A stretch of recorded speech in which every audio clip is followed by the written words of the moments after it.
Boulot à la maison s'intéresse aujourd'hui à l'intégration de nouvelles recrues à distance. La crise sanitaire a bousculé le fonctionnement de bon nombre d'entreprises et de nouvelles méthodes pourraient peut-être bien perdurer. Je pense notamment au recrutement à distance et nous en parlons avec Aurore Vinzerich, experte en entreprise. Aurore, bonjour. Comment intègre-t-on un nouveau collaborateur en distanciel?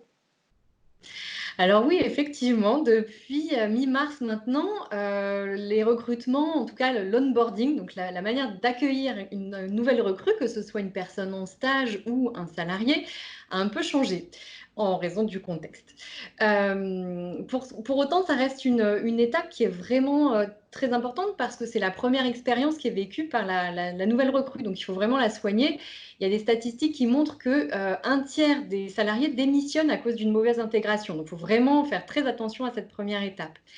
En fait, il faut vraiment bien préparer son parcours d'intégration, un peu comme on l'aurait fait en physique. Donc, par exemple, on peut lui envoyer un livret en amont de son arrivée qui lui explique un peu comment est-ce que ça va se passer pour lui.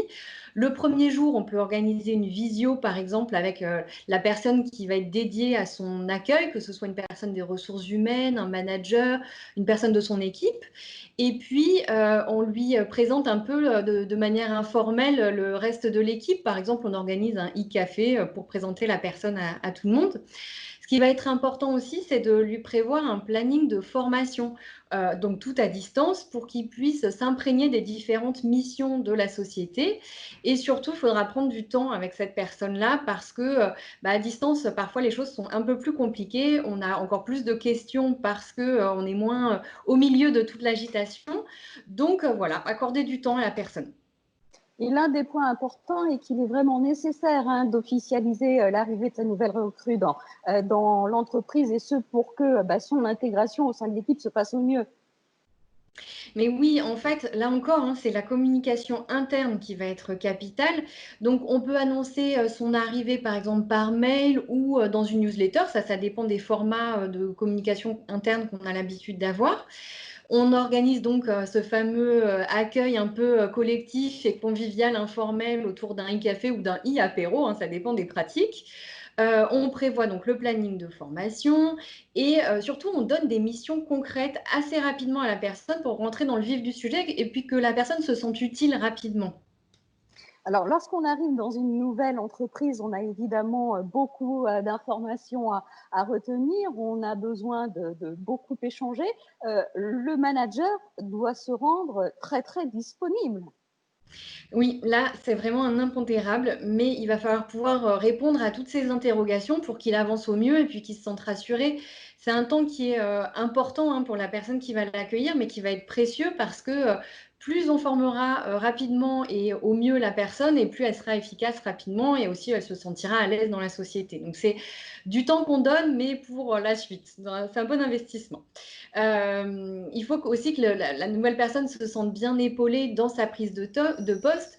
Et donc, il ne faudra pas hésiter à la questionner aussi pour savoir comment est-ce qu'elle se sent, si voilà, elle a des appréhensions, des ressentis particuliers.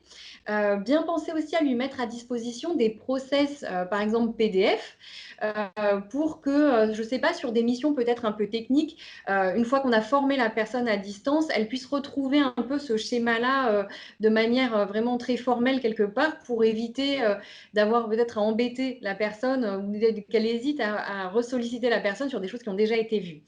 L'un des gros avantages quand même du contexte qu'on vit aujourd'hui, ça va être l'autonomie que la personne va gagner encore plus rapidement parce que comme elle ne baigne pas au milieu de, de toute l'activité de la société, elle va être peut-être moins tentée de lever la tête pour poser une question à son collègue, mais chercher d'abord par elle-même pour répondre à ses questions. Donc ça, c'est quand même quelque chose qui est bénéfique. Bon, si le manager est vraiment overbooké, on n'hésite pas à désigner un tuteur, une sorte de parrain au sein de l'entreprise.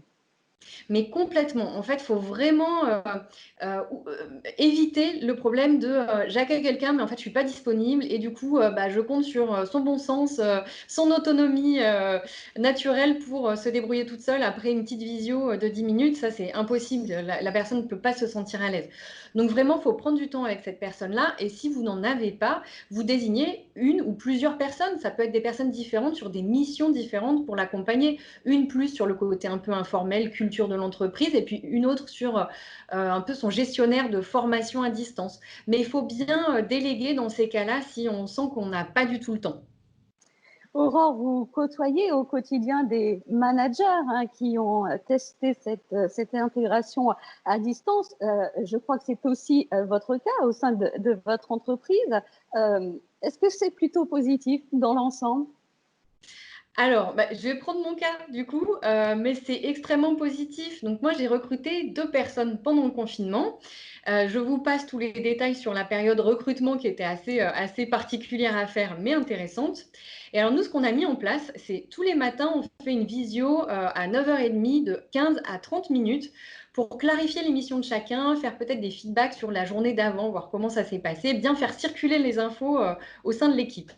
On s'est créé un espace de travail commun, donc c'est un drive ou autre chose, sur lequel on a toutes les ressources et on partage toutes ces ressources-là, les procédures aussi sur des choses un peu techniques, ça permet de faire gagner beaucoup de temps. Ensuite, on a fait toute une session de formation à distance. Donc, on a pris des sujets un peu, les sujets clés sur l'activité de l'agence, et puis on s'est fait une session de formation sur plusieurs jours, des sessions de 1 heure maximum, sur lesquelles on voyait tous les sujets qui pouvaient être pertinents. Après, on a aussi un outil de suivi qui s'appelle Trello. Donc, nous, on a opté pour cet outil gratuit sur lequel on met toutes les missions de l'agence. Et donc, ça permet d'avoir une vision un peu plus long terme sur toutes les missions qu'il y a à faire sur tous les clients de la.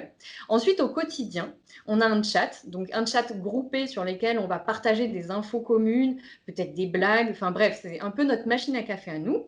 Et puis ensuite, on a le chat individuel sur lequel on va apporter des petites précisions, mais plus précises sur des missions et qui complètent un mail peut-être qu'on a fait et sur lequel il nous manquerait des petites infos. Voilà. Mais après, on fait aussi attention à faire des points assez réguliers, individuels, donc pour faire des petits points d'étape, voir si tout se passe bien, prendre le pouls de la situation, voir si les missions sont bien assimilées, puis si on peut les faire évoluer pour que la personne se sente au mieux. Le maître mot pour que tout cela fonctionne parfaitement bien, c'est peut-être l'autonomie, c'est ça? C'est l'autonomie et la communication. Vraiment, plus on fluidifie les messages, plus on fait passer les infos. Et en fait, moins il y a de frustration et donc mieux ça se passe. Donc c'est vrai que la communication, finalement, en entreprise, elle est vraiment clé encore plus quand on est à distance. Donc ouais, autonomie et communication. Eh bien, merci Aurore pour tous ces conseils et plus d'infos évidemment sur votre blog de www.madamedelacom.com. On vous souhaite un très très bel été, Aurore, et on se retrouve très très vite, bien sûr, sur Nova. Merci. Merci.